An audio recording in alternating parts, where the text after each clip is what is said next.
नमस्कार साथियों, स्वागत है आपका पॉलिटिकल विद आयुष में। आशा करता हूँ कि आप सभी लोग स्वस्थ होंगे, मस्त होंगे। आज का जो हमारा टॉपिक है वो रहने वाला है भारतीय संविधान का भाग 1, संघ एवं उसके राज्य क्षेत्र। जैसा कि आप सभी लोगों को पता होगा कि भारतीय संविधान में 22 भाग, 12 अनुसूचियाँ और 395 अनुच्छेद हैं। इसी क्रम में हम आज भाग 1 के बारे में चर्चा करेंगे। भाग 1, संघ एवं उसका राज्य क्षेत्र। अनुच्छेद 1 से 4 तक इसका वर्णन हमें भारतीय संविधान में मिलता है। तो चलिए बिना किसी देरी के शुरू करते हैं। संघ एवं उसका राज्य क्षेत्र। जब हम संघ और उसके राज्य क्षेत्र के बारे में पढ़ते हैं तो हम देखते हैं संघ। संघ क्या होता है? राज्यों को मिलकर संघ का निर्माण होता है। इसमें से जो संघ होता है, संघ के जो राज्य होते हैं वो राज्य संघ से अलग नहीं हो सकते हैं। वो संघ ही में उसमें और शामिल हो सकते हैं, लेकिन जो संघ के राज्य होंगे वो अलग नहीं हो सकते हैं। तो चलिए अनुच्छेद 1 पढ़ते हैं। भारत अर्थात इंडिया राज्यों का एक संघ होगा। हम देखते हैं कि भारत के 2 नाम मिलते हैं संविधान में। भारत को इंडिया भी कहा जाता है और इंडिया को भारत भी कहा जाता है। लेकिन एक बात ध्यान रखने योग्य है, कई लोग सोचते होंगे कि जो ये भारत है इसे इंग्लिश में इंडिया कहते हैं और इंडिया को हिंदी में भारत कहते हैं। ये बिल्कुल गलत है, आप इसे अपने दिमाग से बिल्कुल निकाल दें। जो ये भारत है इसे इंग्लिश में भी भारत ही कहेंगे और जो इंडिया है इसे हिंदी में भी इंडिया ही कहेंगे। ठीक है, ये कह रहा है कि राज्यों का एक संघ होगा। अनुच्छेद 1। तो हम देखते हैं कि अनुसूची 1 में भारत के जो संघ हैं उसके जो राज्य हैं उसे अनुसूची 1 में दिया गया है। अब कई लोग कहेंगे कि तो इसमें तो सिर्फ राज्य आप कह रहे हैं कि राज्य होंगे, भारत में तो संघ शासित प्रदेश भी हैं या कहीं केंद्र शासित प्रदेश भी हैं, क्या इसका मतलब ये भारत का हिस्सा नहीं है? बिल्कुल नहीं। जो राज्य की परिभाषा दी गई है भारतीय संघ के अनुसूची 1 में, तो हम देखते हैं कि राज्य में कौन कौन शामिल है। तो उसमें देखते हैं हम कि राज्य कितने हैं भारत में वर्तमान समय में? 28 राज्य। ये 28 राज्य भी इसी में शामिल हैं। संघ शासित प्रदेश भी, राज्य लिखा नहीं गया है लेकिन इसी राज्य के अंदर ये संघ शासित प्रदेश भी आएंगे। कितने संघ शासित प्रदेश हैं वर्तमान समय में? तो हम देखेंगे कि 8 संघ शासित प्रदेश वर्तमान समय में भी। और अर्जित क्षेत्र, अर्जित क्षेत्र में हम देखते हैं जो 1947 में भारत में नहीं थे या 1950 तक मतलब भारत में नहीं थे, उसके बाद उन्हें अर्जित किया गया, ऐसे क्षेत्र भी किस में आएंगे? अनुसूची 1 में आएंगे। तो ये हो गया हमारा अनुच्छेद 1। अब हम यदि अनुच्छेद 2 की बात करें, अनुच्छेद 2 में देखते हैं हम नए राज्यों का प्रवेश तथा स्थापना। अनुच्छेद 2, नए राज्यों का प्रवेश तथा स्थापना।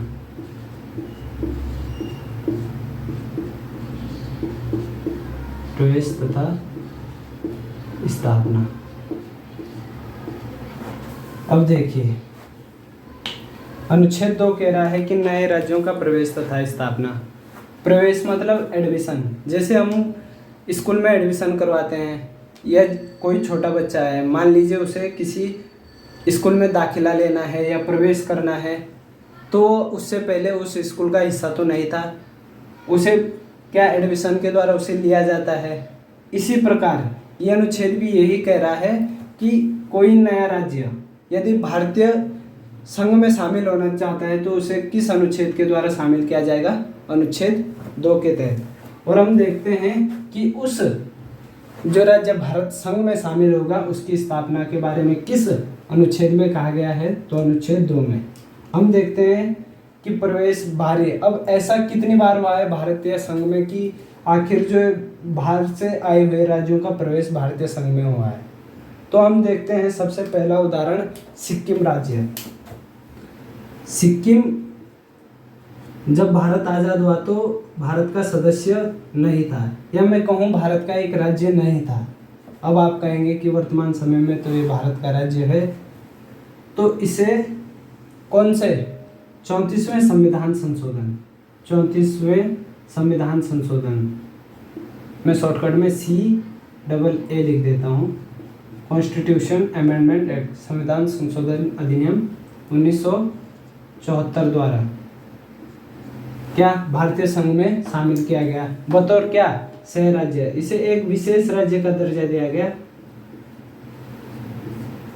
एक विशेष राज्य का इसे दर्जा दिया गया। और अनुच्छेद किस में इसे विशेष राज्य का दर्जा दिया गया, तो हम देखेंगे 371 के एफ में इसे एक विशेष राज्य का दर्जा दिया गया।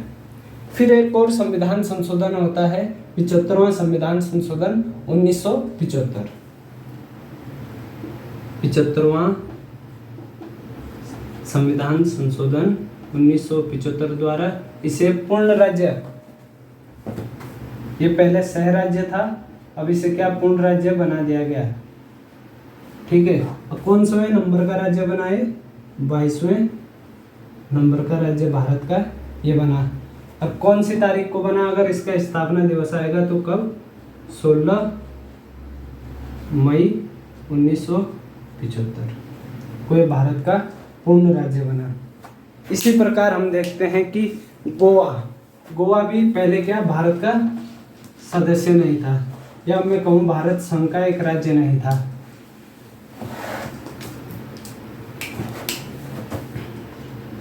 गोवा को कब भारत संघ में शामिल किया गया, ये पुर्तगाल के अधीन था। किसके अधीन था, पुर्तगाल के अधीन था। इसे 19 दिसंबर 1961 को भारतीय संघ में शामिल किया गया बतौर यूटी। एक ऑपरेशन चलाया गया था, ऑपरेशन विजय, लिख लेंगे, ऑपरेशन विजय। ऑपरेशन विजय के माध्यम से इसे गोवा को क्या भारतीय संघ में शामिल किया गया। इसके प्रमुख नेता कौन थे ऑपरेशन विजय के, मदन मोहन मालवीय जी, मदन मोहन मालवीय जी। ठीक है, मदन मोहन मालवीय जी। और इसे यूट्यूब के तौर पर क्या किया गया, भारतीय संघ में शामिल किया गया। ठीक है, फिर इसे 1987 में क्या किया गया, राज्य का दर्जा दिया गया। 30 मई यहाँ लिख देंगे, 30 मई को क्या, 30 मई 1987 को इसे राज्य का दर्जा दिया गया, राज्य बन गया, ये भारत का एक राज्य बन गया। ठीक है, ऐसी देखते हैं हम दादरा नागर हवेली, दादर नागर हवेली, ये भी क्या पहले पुर्तगाल के अधीन था, भारत के अधीन नहीं था, ये पुर्तगाल के अधीन था। 1954 में क्या किया गया, इसे भारतीय संघ में शामिल किया गया। ऐसे हम देखते हैं दमन द्वीप, दमन द्वीप भी भारतीय संघ का क्या हिस्सा नहीं था, ये भी किसके अधीन था, पुर्तगाल के। इसे कब शामिल किया गया, 1961 में। फिर देखते हैं हम तीसरा, पांडिचेरी।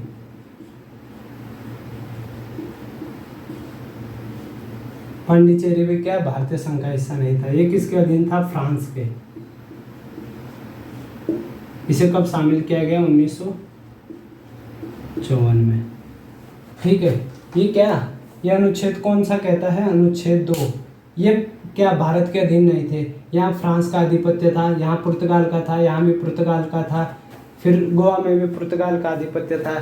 फिर इन्हें कैसे भारत संघ में शामिल किया गया, ये कौन से अनुच्छेद में वर्णित है, अनुच्छेद 2 में वर्णित। अब हम देखेंगे नए राज्यों का निर्माण एवं वर्तमान राज्यों के क्षेत्रों सीमाओं में परिवर्तन संसद विधि द्वारा करेगी, ये कौन कहता है, अनुच्छेद 3। तो हम देखेंगे इसमें कि आखिर क्या क्या प्रावधान है। तो इसमें देखते हैं हम नए राज्यों का निर्माण। तो अभी आप कहेंगे कि अभी पिछले दूसरे अनुच्छेद में तो आपने कहा था कि नए राज्यों का निर्माण या प्रवेश स्थापना के बारे में, लेकिन यहाँ बात हो रही है जो भारतीय संघ के अंदर जो राज्य हैं उनकी बात हो रही है। तो भारतीय संघ के अंदर नए राज्यों, जैसे 1956 में जब राज्य पुनर्गठन आयोग के द्वारा कितने 14 राज्य 7 यूटी यानी केंद्र शासित प्रदेश थे। लेकिन वर्तमान समय में हम देखते हैं कि 28 राज्य हो चुके हैं और 8 केंद्र शासित प्रदेश। ये जो बढ़े हैं राज्य किस अनुच्छेद के द्वारा बढ़े? इस अनुच्छेद के द्वारा या कोई दूसरे अनुच्छेद के द्वारा। उसमें जैसे कोई अर्जित किए गए क्षेत्र तो किससे बढ़े? वो अनुच्छेद 2 और 3 से बढ़े। ठीक है, तो हम इसमें देखते हैं राज्यों का निर्माण जो संघ के अंदर पहले से मौजूद थे। जैसे उदाहरण के लिए हम देखेंगे, अभी मध्य प्रदेश से कौन अलग हुआ? झारखंड, सॉरी छत्तीसगढ़ अलग हुआ। यूपी से कौन अलग हुआ? उत्तराखंड अलग हुआ। फिर हम देखते हैं बिहार से अलग हुआ। बिहार से कौन अलग हुआ? झारखंड अलग हुआ। ये कब हुआ? 1 नवंबर 2000 को। ये कब अलग हुआ? 9 नवंबर 2000 को। ये कब अलग हुआ? 15 नवंबर 2000 को। किस अनुच्छेद के द्वारा ये अलग हुए? अनुच्छेद 3 के द्वारा ये अलग हुए। अब हम इसमें देखते हैं क्षेत्रों सीमाओं में परिवर्तन। मान लीजिए अभी हम एक उत्तराखंड का उदाहरण लें। उत्तर प्रदेश, मान लीजिए ये उत्तर प्रदेश है और इससे ये मतलब 2000 से पहले का उत्तर प्रदेश है मान लीजिए। अभी यहाँ इनमें से 13 पहाड़ी पहाड़ी जिलों को काटकर एक नया राज्य बनाया जाता है उत्तराखंड। ठीक है, तो इसकी जो सीमा है और जो इसका क्षेत्र है इसमें परिवर्तन होगा कि नहीं होगा?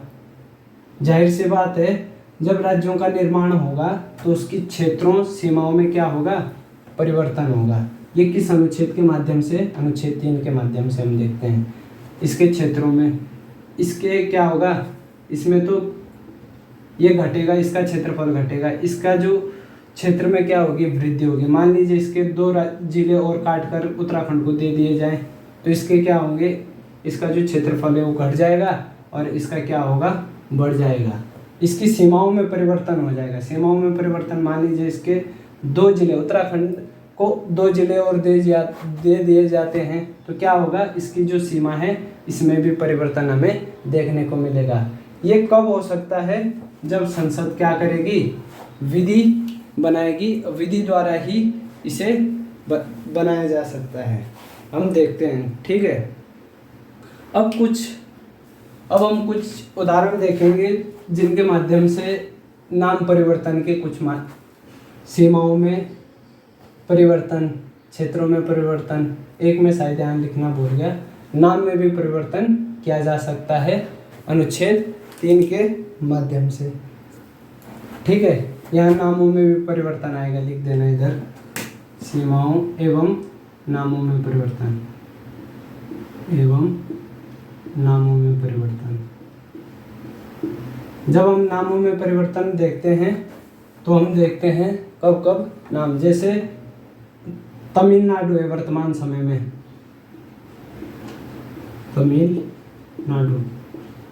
तमिलनाडु का पुराना नाम क्या था? मद्रास।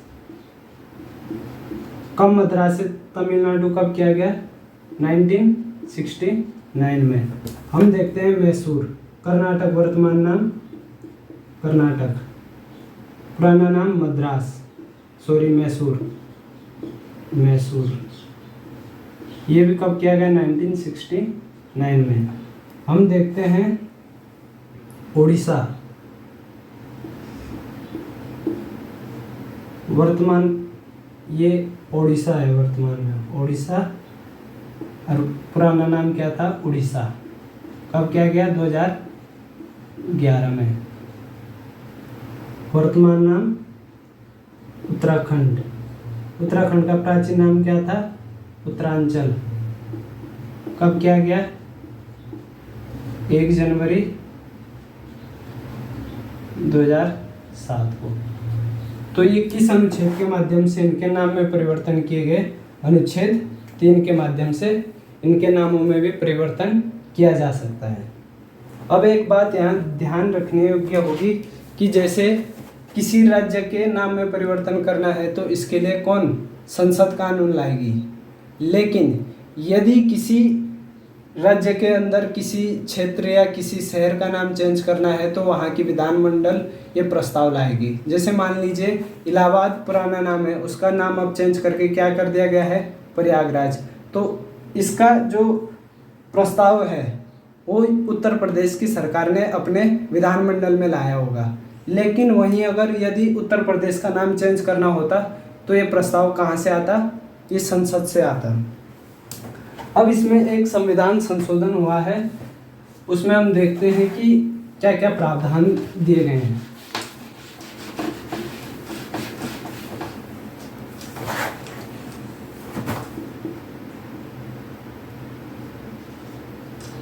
पांचवा संविधान संशोधन,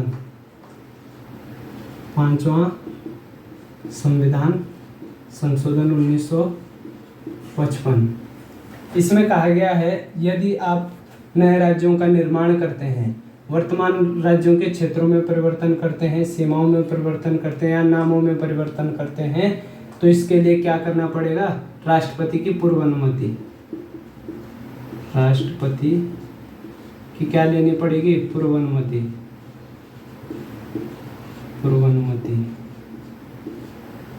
पूर्वानुमति हो जाएगा, लेनी पड़ेगी। ठीक है। और क्या करना पड़ेगा? प्रभावित राज्य की क्या लेनी पड़ेगी? राय लेनी पड़ेगी। अब जैसे प्रभावित राज्य मान लीजिए उत्तर प्रदेश से उत्तराखंड को अलग किया गया तो प्रभावित कौन हुआ? उत्तर प्रदेश। उसकी राय ली जाएगी, लेकिन जो राय ली जाएगी वो क्या होगी? बाध्यकारी नहीं होगी। मान लीजिए उत्तर प्रदेश ने राय दी कि हम मान लीजिए 2 जिले नहीं देते उत्तराखंड को, हरिद्वार और उधम सिंह नगर। किसको? उत्तराखंड को नहीं देते हैं। लेकिन संसद ने 13 जिलों का क्या प्रस्ताव लाया है, पर उन्होंने प्रभावित राज्य ने क्या दी? अपनी राय दी। लेकिन इसके लिए क्या होगा? बाध्यकारी नहीं होगा, संसद बाध्यकारी नहीं हो गया। ठीक है। तो इसका मतलब उन्हें क्या पॉजिटिव ही राय देनी पड़ेगी, नेगेटिव देंगे भी तो उनसे कोई मतलब नहीं होने वाला है या उससे कोई प्रभाव नहीं पड़ने वाला है। और यदि यूटी प्रभावित है तो उसकी राय नहीं ली जाएगी। क्योंकि यूटी की राय इसलिए नहीं ली जाएगी, यूटी पर किसका अधिकार होता है? केंद्र का, और केंद्र ही इसे प्रस्ताव ला रही है। तो अनुच्छेद 3 कंप्लीट हो गया है। चर्चा करेंगे अनुच्छेद 4 के बारे में। इसमें हम देखते हैं पहली अनुसूची तथा चौथी अनुसूची के संशोधन तथा अनुपूरक, अनुसांगिक एवं पारिणामिक विषयों के लिए उपबंध करने हेतु अनुच्छेद 2 और 3 के अंतर्गत बनाए गए कानून। अब आप लोग कहेंगे कि इसमें इतने कठिन शब्द अनुपूरक, अनुसांगिक, पारिणामिक विषय। अब मैं इसे आसान भाषा में आप लोगों को समझाने का प्रयास करता हूँ। तो आप लोग देखेंगे अभी हमने देखा कि अनुच्छेद 2 और अनुच्छेद 3 में क्या क्या प्रावधान थे।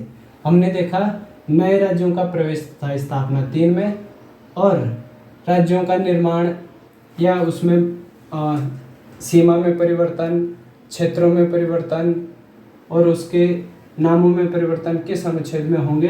3 में। तो हमें इसके लिए पहले पहली अनुसूची और चौथी अनुसूची को समझना होगा। हम देखते हैं पहली अनुसूची में क्या संघ और उसके राज्य क्षेत्र के बारे में बताया गया है, और अनुसूची 4 में राज्यसभा की सीटों का क्या किया गया है? आवंटन किया गया है। अब हम देखेंगे जब मान लीजिए अनुच्छेद 2 के तहत किसी राज्य का प्रवेश भारतीय संघ में होता है। मान लीजिए जैसे पहले 14 राज्य थे भारत संघ में, जैसे सिक्किम जुड़ा एक, ऐसे कोई राज्य अपने आप टूट के बने, जैसे सिक्किम 22वां राज्य बना भारत का। तो पहली अनुसूची में परिवर्तन आया ना, संशोधन हुआ ना। लेकिन जो ये संशोधन होगा ये संविधान संशोधन नहीं माना जाएगा, यानी कि ये साधारण बहुमत से माना जाएगा। ठीक है। और अनुच्छेद 368 के अंतर्गत संविधान संशोधन नहीं माना जाएगा। तो जैसे 22वां राज्य सिक्किम बना, तो पहली अनुसूची में हम देखते हैं कि संघ के बारे में, संघ का नाम, संघ के बारे में पूरी विस्तार से चर्चा किस अनुसूची में की गई है, पहली में।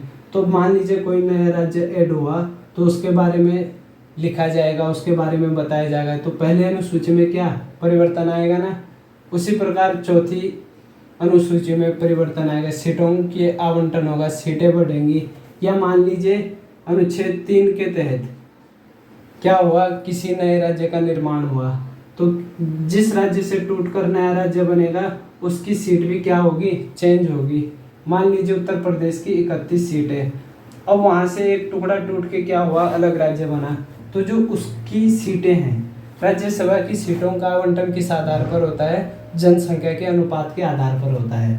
मान लीजिए एक राज्य टूट गया, 31 सीटें थी उत्तर प्रदेश में, तो 16 सीटें मान लीजिए एक के पास चली गई और 15 सीटें एक राज्य के पास चली गई, तो किस में चेंज आएगा, चौथी अनुसूची में। यही बात अनुच्छेद 4 कह रहा है कि अनुच्छेद 2 और 3 के अंतर्गत जब कानून बनाए जाएंगे तो पहली और चौथी अनुसूची के अंतर्गत क्या आएंगे, बदलाव आएंगे। और किस आधार, साधारण बहुमत से ये बदलाव आएंगे और ये संविधान संशोधन के अंदर नहीं आएंगे। तो ये था आज का हमारा टॉपिक। अब मुझे आशा है कि आप लोगों को ये सारा समझ आ गया होगा। आशा करता हूँ कि आप इसे बेहतर ढंग से समझ पाए होंगे। इस वीडियो को देखने के लिए आपका आभार व्यक्त करना चाहूँगा और आशा करूँगा कि पसंद आएगी। तो पसंद आए तो इस चैनल को सब्सक्राइब अवश्य करें और प्रतियोगी परीक्षा की तैयारी करने वाले सभी अभ्यर्थियों तक इस वीडियो को अधिक से अधिक शेयर करें, लाइक करें और कमेंट बॉक्स में अपनी प्रतिक्रिया अवश्य दें। अगर इस जो अभी भाग 1 मैंने पढ़ा है इसके नोट्स चाहिए तो political with Ayush Instagram channel को फॉलो अवश्य करें, उसमें इसके पूरे नोट्स आपको अवेलेबल करा दिए जाएंगे। जय हिंद, जय भारत, जय उत्तराखंड।